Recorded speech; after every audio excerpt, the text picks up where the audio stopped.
আকাশ থেকে কান্নার আওয়াজ শুনতে পাই, হায়নাদের ওই তীরগুলিতে একটু মনের স্বস্তি নাই। ফিলিস্তিনের আকাশ থেকে কান্নার আওয়াজ শুনতে পাই, হায়নাদের ওই তীরগুলিতে একটু মনের স্বস্তি নাই। হারানো সেই ইমানি শক্তি জাগাও আরেকবার, হারানো সেই ইমানি শক্তি জাগাও আরেকবার।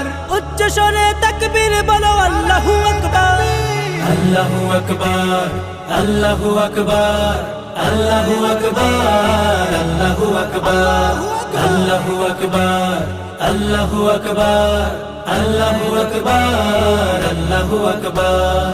রক্ষা করো প্রথম কেবলা মুসলমানের প্রাণভূমি, খতম করো তাদেরকে আজ লক্ষ্য পানে যাও তুমি। রক্ষা করো প্রথম কেবলা মুসলমানের প্রাণভূমি, খতম করো তাদেরকে আজ লক্ষ্য পানে যাও তুমি। তোমার হাতেই আসবে বিজয়, আসবে রে আবার।